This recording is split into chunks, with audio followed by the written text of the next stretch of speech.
Bulletin میں خوش آمدید۔ سب سے پہلے خبر آپ کو دیں، نیب آرڈیننس میں بنیادی ترامیم کا صدارتی آرڈیننس جاری کر دیا گیا۔ قائم مقام صدر مملکت صادق سنجرانی نے صدارتی آرڈیننس پر دستخط کر دیے۔ آرڈیننس کے مطابق چیئرمین نیب تفتیش میں عدم تعاون پر ملزمان کے وارنٹ گرفتاری جاری کر سکیں گے۔ گرفتار ملزم کو 14 کے بجائے 30 دن جسمانی ریمانڈ میں رکھا جا سکے گا۔ توشہ خانہ کیس میں چیئرمین پی ٹی آئی کی آج نیب میں طلبی تمام تحفوں کی تفصیلات ساتھ لانے کی ہدایت۔ نیب نوٹس میں کہا گیا ہے کہ پی ٹی آئی چیئرمین نے کل 108 تحفے وصول کیے۔ پی ٹی آئی چیئرمین کو موجود تحفے بھی ساتھ لانے اور فروخت کیے گئے تحفوں کی رسیدیں ساتھ لانے کی ہدایت۔ چیئرمین پی ٹی آئی کی اہلیہ بشریٰ بی بی کو بھی آج نیب میں طلب کیا گیا ہے۔ نیب نوٹس کے مطابق بشریٰ بی بی کو این سی اے اسکینڈل میں طلب کیا گیا اور القادر ٹرسٹ معاہدہ اور فنڈز دینے والوں کی فہرست ساتھ لانے کی ہدایت کی گئی۔ چیئرمین پی ٹی آئی اور اہلیہ نے آج نیب میں پیشی کی تحریری یقین دہانی کرا رکھی ہے۔ چیئرمین پی ٹی آئی نے چیف جسٹس اسلام آباد ہائی کورٹ پر عدم اعتماد کا اظہار کر دیا تو شاخانہ کیس دوسرے بینچ منتقل کرنے کی درخواست دائر کر دی۔ درخواست میں کہا گیا ہے کہ انہیں یقین ہے اس بینچ سے غیر جانبدار انصاف نہیں ملے گا۔ درخواست میں ڈسٹرکٹ الیکشن کمیشن کو بھی فریق بنایا گیا۔ تو شاخانہ فوجداری کارروائی کیس قابل سماعت ہے یا نہیں، اسلام آباد ہائی کورٹ کے چیف جسٹس عامر فاروق آج فیصلہ سنائیں گے۔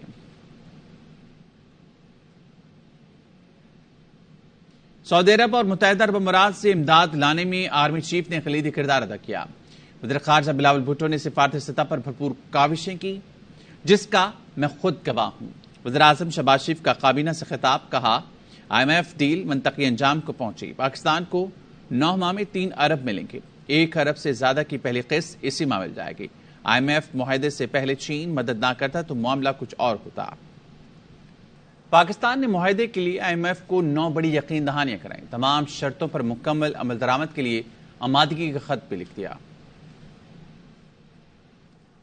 اور اب بات کریں گے، بجلی 4 روپے فی یونٹ تک مہنگی ہوگی لیکن جلد روپیہ تگڑا ہوگا، مہنگائی نیچے آئے گی۔ وزیر خزانہ اسحاق ڈار کہتے ہیں جو بھی نئی حکومت آئے گی اس کے لیے دسمبر تک مسئلہ نہیں ہوگا۔ میری ٹیم کے لوگ بھی کہتے تھے آئی ایم ایف سے معاہدہ نہیں ہوگا، مشکلات کے باوجود میں کہتا رہا آخری ہفتے میں معاہدہ ہوگا۔ زر مبادلہ کے مجموعی ذخائر جولائی میں ہی 14 ارب ڈالرز ہونے کی توقع ہے۔ جب پارٹی کہے گی نواز شریف وطن واپس آئیں گے، الیکشن لڑیں گے۔ اور اب بات کریں گے آئی ایم ایف ڈیفالٹ کے خلاف انشورنس ہے، اگلے 9 ماہ تک پاکستان کے ڈیفالٹ کے کوئی چانس نہیں۔ سابق وزیر خزانہ مفتاح اسماعیل کہتے ہیں 3 سال میں 75 ارب ڈالر واپس کرنے ہیں۔ ایک ہی راستہ ہے، قرض واپسی کے لیے قرض لیں۔ تنخواہ دار طبقے پر ٹیکس نہیں لگانا چاہتے تھے لیکن آئی ایم ایف نہیں مانا۔ صوبوں کو وفاق سے 60% حصہ مل جاتا ہے، صوبے ٹیکس نہیں لیتے۔ وقت آ گیا ہے کہ این ایف سی ایوارڈ پر نظر ثانی کرنا ہوگی۔ بیسٹ انشورنس ہے ڈیفالٹ کے خلاف۔ اگلے 9 مہینے تک تو کوئی چانس نہیں ہے ڈیفالٹ کا۔ حکومت بھی آ جائے گی نئی، اس کو کچھ مہینے ملیں گے تو وہ پھر واپس ایک اور آئی ایم ایف کے پروگرام میں چلے جاتی ہے۔ اس سال بھی 25 بلین دینے ہیں، اگلے 3 سالوں میں 75 ارب دینے ہیں۔ تو ہمارے برآمدات تو اتنے نہیں ہیں کہ وہ پیسے وہ لا سکیں، پھر قرض لے کے ہی قرض دینا ہے واپس۔ ہمارے رولز آف بزنس جو ہیں وہ فرسودہ ہیں۔ اگر کوئی چیز پرائیویٹائز کرنی ہے تو ہر چیز صحیح ہو تو بھی 462 دن لگتے ہیں۔ آپ ٹیکس بھی نہیں جمع کرتے، صوبوں کے اوپر بھی نہیں کہتے کہ ٹیکس جمع کریں۔ تنخواہ دار طبقے پہ ٹیکس ہو اور آئی ایم ایف نہیں مانا تھا، شہباز صاحب بھی بڑا ریزسٹ کر رہے تھے۔ یہ دیکھیں کہ کون کون طبقات ٹیکس نہیں دے رہے۔ لوگ کروڑوں اربوں کے گھروں میں رہتے ہیں، ہزاروں روپے ٹیکس دیتے ہیں۔ پراپرٹی کا ٹیکس زیادہ ہونا چاہیے، ایگریکلچر ٹیکس ہونا چاہیے۔ صوبوں کو آپ پیسے دے دیتے ہیں، 60% آپ کا جمع کرا ہوا، تو صوبوں کو ضرورت ہی نہیں ہوتی پیسے جمع کرنے کی۔ این ایف سی ایوارڈ کو ری وزٹ کریں، 22 لاکھ دکاندار ہیں، صرف 30,000 انکم ٹیکس دیتے ہیں۔ فارمرز کے اوپر آپ فکس ٹیکس لگائیں، دکانداروں کے اوپر ٹیکس لگائیں۔ صرف 13,500 لوگ ہی ہیں پاکستان میں جو 75% انکم ٹیکس دیتے ہیں۔ اشرافیہ کو مراد دینا چھوڑ دو، کشکول توڑو، ماہر معاشیت عزیر یونس نے آئی ایم ایف کے چنگل سے نکلنے کا فارمولہ بتا دیا۔ پروگرام آف دی ریکارڈ میں گفتگو کرتے بولے آئی ایم ایف معاہدے کے بعد ڈیفالٹ کا معاملہ فی الحال ٹل گیا لیکن 9 ماہ بعد پھر قرض کے لیے یہی صورتحال درپیش ہوگی۔ مین آف ساؤتھ ایشیا ہے، جو ڈیفالٹ کا خطرہ تھا اور جو انسرٹنٹی تھی معیشت کے اندر، وہ آئی ایم ایف پروگرام سے 9 مہینے کے لیے تو ایٹ لیسٹ ٹل جائے گی۔ سالانہ پاکستان کی سرکار 17.5 ارب ڈالر امارات میں دیتی ہے۔ جب تک ان چیزوں پہ ٹیکس نہیں ڈالا جائے گا اور یہ امارات کم نہیں کی جائیں گی، وہ رہے گا۔ اور پھر 9 مہینے بعد میں اور آپ یہی بات کر رہے ہوں گے کہ ایک اور قرضہ آ رہا ہے کہ نہیں، کہ دیوالیہ ہوگا کہ نہیں۔ پاکستان کی سرکار اپنے ایکسپینسز کٹ کرنے کو راضی نہیں ہے۔ ملکوں اور اداروں کی معیشت کی درجہ بندی کرنے والے بین الاقوامی ادارے موڈی سے کہنا ہے کہ آئی ایم ایف معاہدہ پاکستان کی معیشت کو استحکام دے گا۔ معاہدے سے حکومت کی مالی گنجائش معمولی بہتر ہوگی، تاہم قلیل مدت میں معاشی سرگرمیاں متاثر رہیں گی، لہٰذا پاکستان کو طویل مدتی استحکام کے لیے اصلاحات لانا ہوں گی۔ پاکستان کو اپنی آمدنی بڑھانا ہوگی، ٹیکس اصلاحات لانے کی بھی ضرورت ہے۔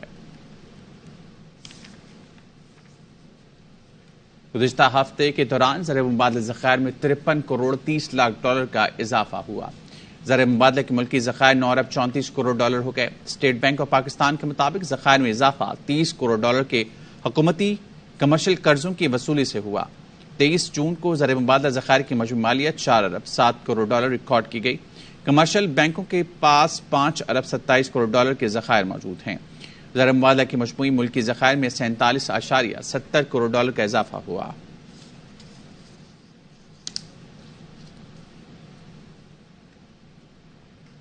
موسم کی بات کریں گے۔ ملک بھر میں مانسون سیزن کا دھواں آغاز۔ پنجاب، خیبر پختونخوا، بلوچستان، آزاد کشمیر کے مختلف شہروں میں طوفانی بارش، لاہور میں جل تھل ہو گیا، آندھی کے ساتھ موسلادھار بارش ہوئی، کینال روڈ پر درخت گر گیا، لیسکو کے 100 کے قریب فیڈرز ٹرپ کر گئے۔ لاہور میں آندھی اور بارش کے باعث متعدد علاقوں میں معطل ہونے والی بجلی 6 گھنٹے بعد بھی بحال نہ ہو سکی۔ فیصل ٹاؤن میں درخت گرنے سے بجلی کے تار ٹوٹ گئے جن میں کرنٹ آ رہا تھا۔ علاقہ مکینوں کی جانب سے لیسکو کو آگاہ کیے جانے کے باوجود عملہ کئی گھنٹے تک متعلقہ مقام پر نہیں پہنچا۔ گلبرگ، گارڈن ٹاؤن، نشاط کالونی سمیت متعدد علاقوں کی بجلی کئی گھنٹے بعد بھی بحال نہ ہو سکی۔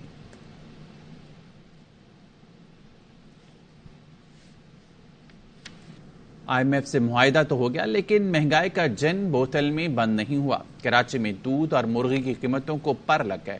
دودھ کی قیمت میں فی لیٹر 20 روپے اضافہ کر دیا گیا۔ 210 روپے فی لیٹر فروخت ہونے والا دودھ اب 230 روپے میں فروخت ہو رہا ہے، جبکہ سرکاری نرخ 180 روپے ہیں۔ مرغی کا گوشت 800 روپے فی کلو فروخت ہو رہا ہے۔ دکانوں سے سرکاری ریٹ لسٹ بھی غائب کر دی گئی۔ شہری کہتے ہیں مہنگائی نے جینا اجیرن کر دیا ہے، غریب آدمی اب صرف اللہ کی طرف ہی دیکھ رہا ہے۔ سرکاری نرخ سے زائد دودھ کی قیمت کی وصولی کا معاملہ۔ ڈپٹی میئر کراچی سلمان عبداللہ مراد کا کمشنر کراچی اقبال میمن سے رابطہ۔ دودھ کی سرکاری نرخ پر فروغ یقینی بنانے کی ہدایت۔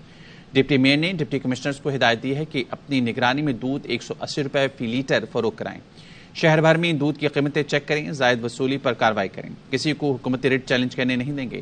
سلمان عبداللہ مراد نے شہریوں سے بھی کہا دودھ کے سرکاری نرخ 180 روپے فی کلو سے زائد ادا نہ کریں۔ سلمان عبداللہ مراد نے کمشنر کراچی سے زائد قیمت وصولی پر کارروائی کی رپورٹ بھی طلب کی ہے۔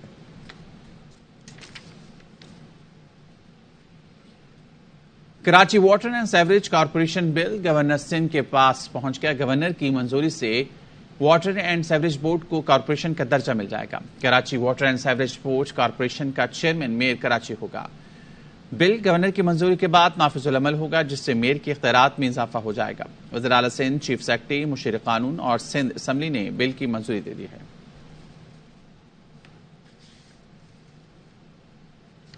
یونان کشتی حادثہ تحقیقات میں پیش رفت۔ FI نے 41 گرفتار انسانی اسمگلرز کے بینک اکاؤنٹس منجمد کر دیے ہیں۔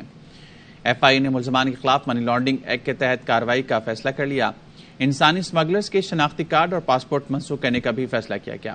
DG FI نے ہدایت دی ہے کہ ایئرپورٹس انچارج یقینی بنائیں کوئی ایجنٹ فرار نہ ہو۔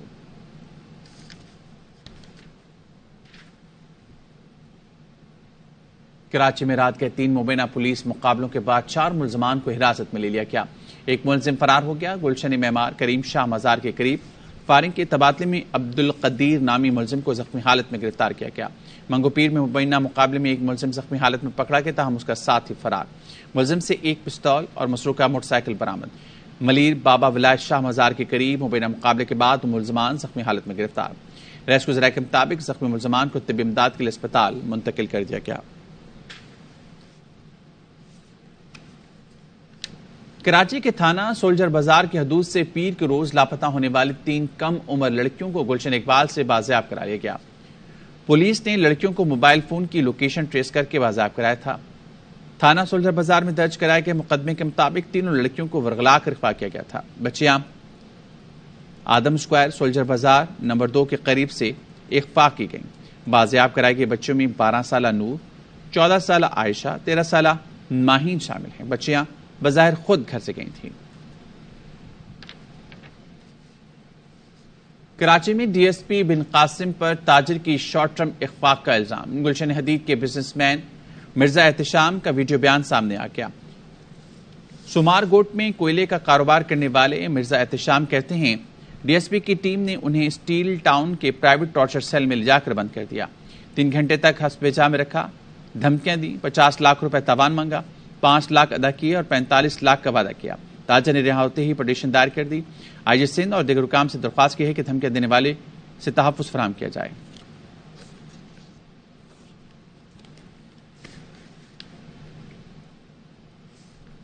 خانپور کے نادرا آفس میں پاسپورٹ کاؤنٹر قائم کر دیا گیا ہے، جہاں سے خانپور اور لیاقت پور کے شہری اپنا پاسپورٹ بنوا سکیں گے۔